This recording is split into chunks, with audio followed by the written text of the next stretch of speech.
Hey guys, welcome back for another episode of Pilot VlogBook. My name's Jason, and today we're going to be talking about a continuation of my private pilot license training.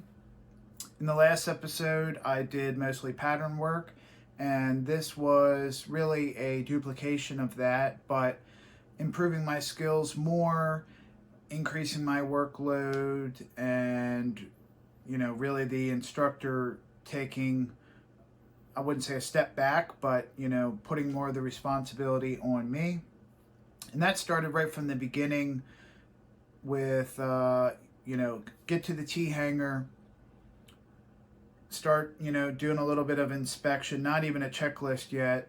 And the way it works there is the flight school is charging me a wet rate, and it's my responsibility, as is everyone's, to check the fuel in the plane. But it's important to do it early. That way, if we're waiting for fuel, then we can do our pre-flight while we're waiting, and then by the time we're doing our walk-around checklist pre-flight, the fuel truck, will at least be there by then. So check the fuel, had about half tanks, called the FBO, give them your tail number, the T-hanger number, and they come out and begin fueling. So I do my pre-flight walk-around and various tests, check the oil. It's also important at that point, if the plane does need oil, to get it from the fuel truck. They carry the oil right there, and then they discharge the flight school account. But that's just like a little time-saving tip. Now, I'm not getting charged unless, for the instructor or the plane, unless the plane is running, but still just maximizing your time. It's a good idea there. So anyway, got the plane fueled, completed my pre-flight, started the aircraft. My instructor got us taxiing clearance, and I taxied the aircraft all the way out to the runway. It's kind of interesting where we're all the way at the hold short for the runway. There's not it's not a designated part of the field to do your run up. You are off to the side, but you're also kind of like just on the edge of the taxiway. But that was just a little bit different, taking off from that runway as opposed to the one that I had been used to. Got clearance from the tower to take off, and we started our left traffic touch and goes. Very first takeoff, tower calls, extends my downwind, and it just started the day off being more complicated, because we're actually, as soon as we clear the threshold, we probably have another half mile, and then it's the shoreline. So now we're flying out over water, and instead of maintaining pattern altitude, now for safety reasons I'm forced to climb, increase power, or maintain higher power to extend my downwind, and then the tower is calling my base. So it throws off my repetition, and just practicing those power settings, trim, altitude, turns, all that kind of stuff. It just starts to complicate that with the climbing and descending, and not being able to put the first notch of flaps in at this point, and then the second at that point. It just put a lot more thought process into all of it. But really, right from the beginning, it was me, really piloting command. The only thing I was not handling was the radio calls. But the pattern was very busy, scanning for traffic with a real heightened sense of awareness, because it was quite busy. And I was actually glad to not be running the comms, because just hearing it was nearly overwhelming with all that I was having to do and manipulate the normal pattern work routines. But I think we did 2 touch and go left traffics, and maybe on the 4th or 5th at that point, we were cleared to land. We were on final. We were number 2, and there was a plane probably getting ready to come over the threshold, as we were probably we'll say 3 miles out.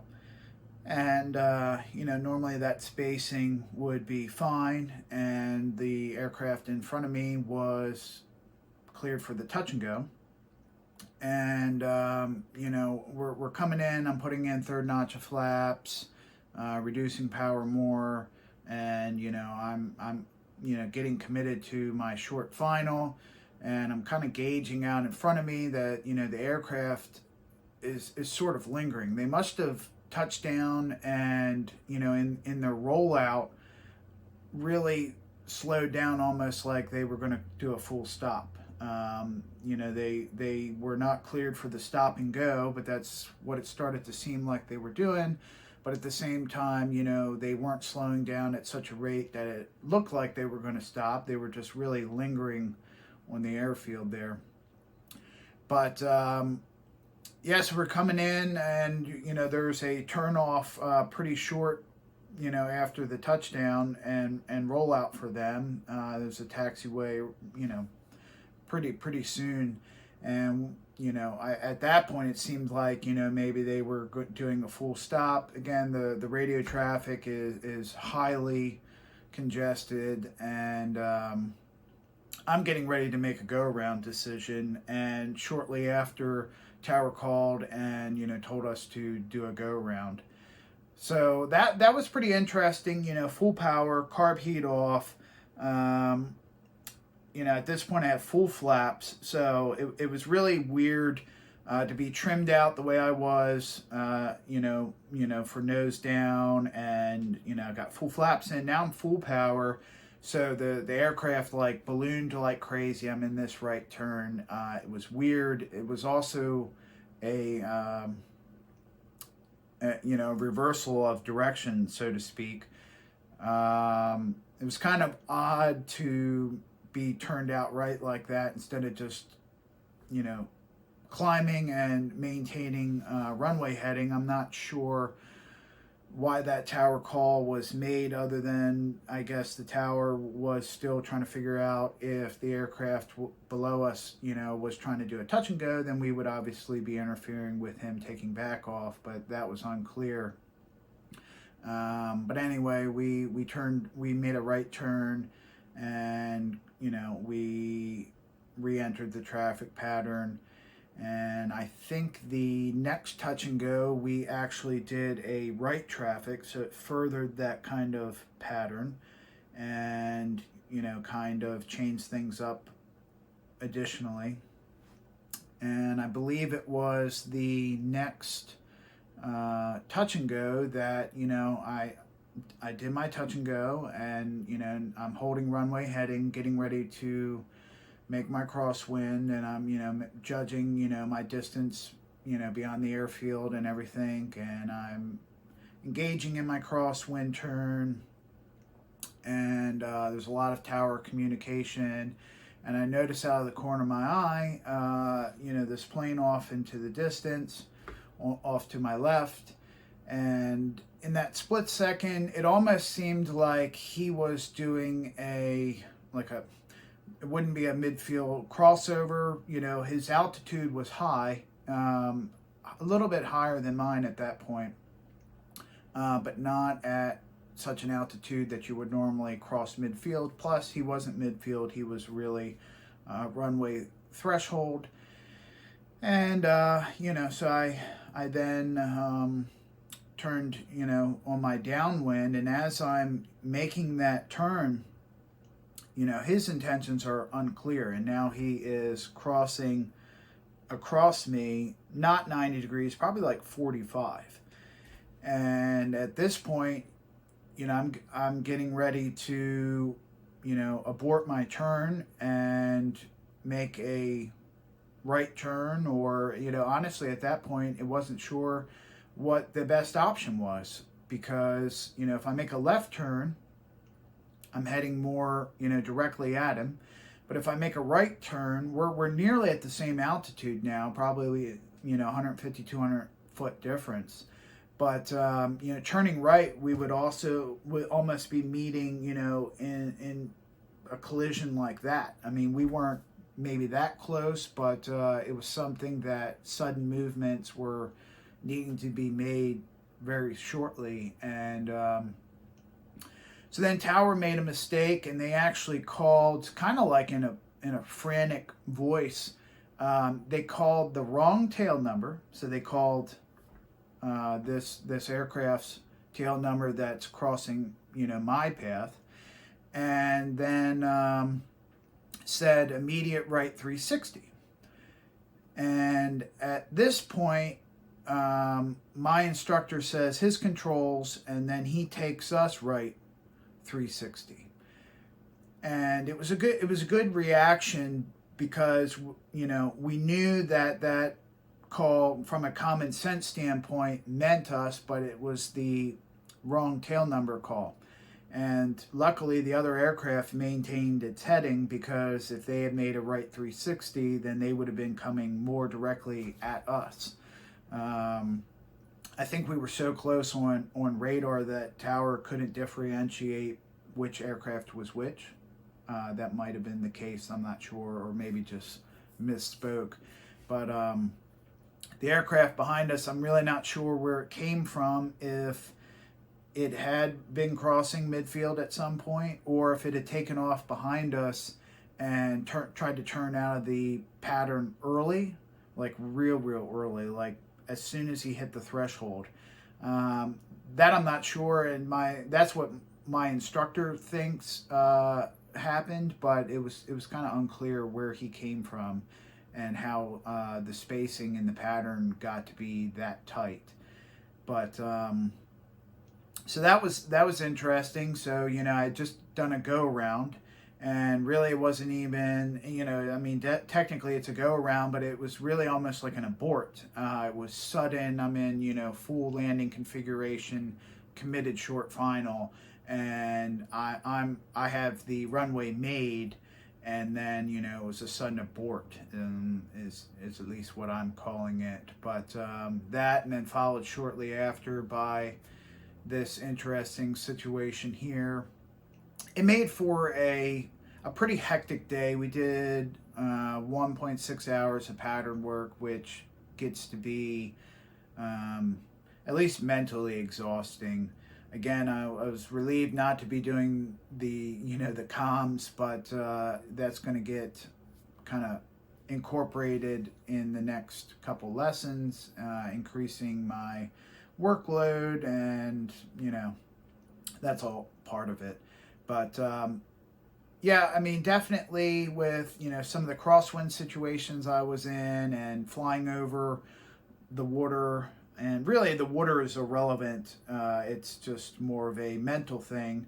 But it was probably 6 out of the 9 times my downwind was extended, which really threw off my power. Then I'm retrimming.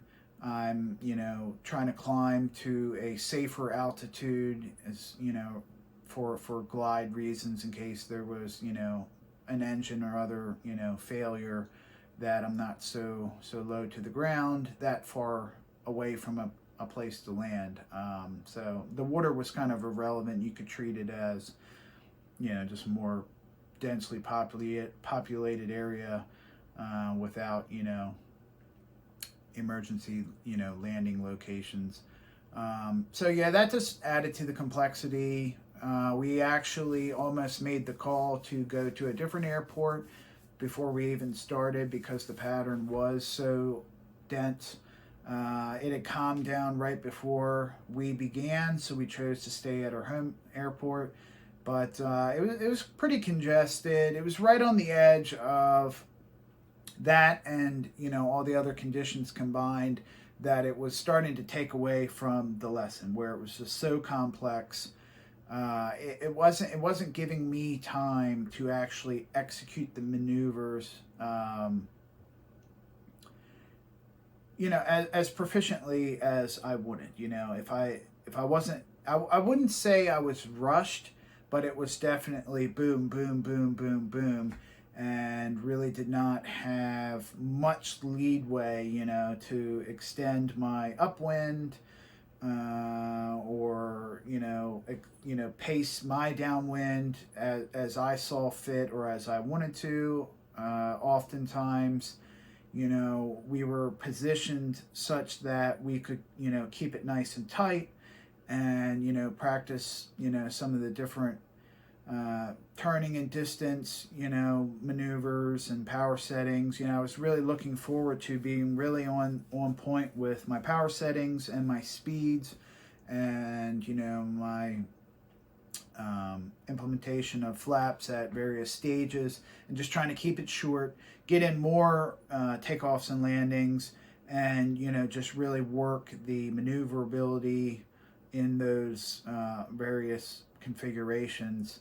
But we got extended numerous times in various stages there. And anyway, all around it was good and feeling more comfortable. Particularly the last few landings were much better. The instructor was quite happy.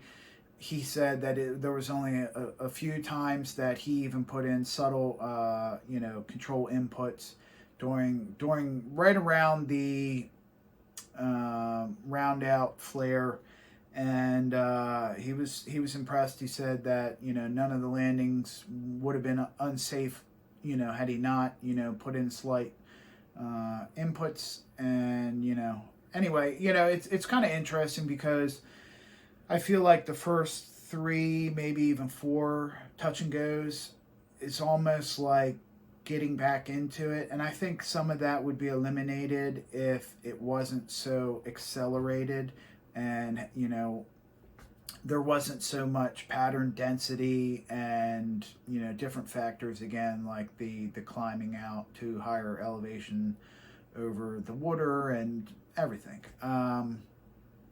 So I'm looking forward to really working on that pattern, you know, my profiles, and I'm hoping that the next lesson is a little bit more normal and structured. And you know, it was a Saturday, so my next lesson is scheduled on a Thursday, so hopefully the pattern won't be so busy. But we'll also probably, you know, incorporate some different lesson topics and maneuvers in the next lesson, excuse me. I think we're going to introduce S-turns next time, and maybe even, you know, square or, you know, rectangular patterns over, you know, a field, you know, with, you know, visual and heading references. So maybe we won't even get to do much pattern work, but that'll kind of depend on the conditions. But anyway, I just wanted to bring you guys up to date on my latest lesson and share this with you. I'm excited to continue my journey, and I'm enjoying making these videos. I would love to hear your feedback down below in the comments, and we can share experiences and help each other out. If you have any tips for me, put them down below, and if you have any questions, I'll try to answer them, and we can talk about, you know, where we are in our, you know, respective stages of training. So I'm really looking forward to the next lesson, the next video, and talking to you guys in the comments. Thank you so much for watching. If you like the video, give me a like, and you know, please put a comment down below, even if it's unrelated to training, you know, to say hi, your flight experience, your interest, where you're from. Just put something down below, and we'll work on building that community together.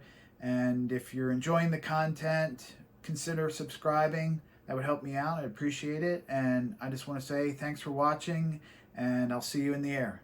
Thanks.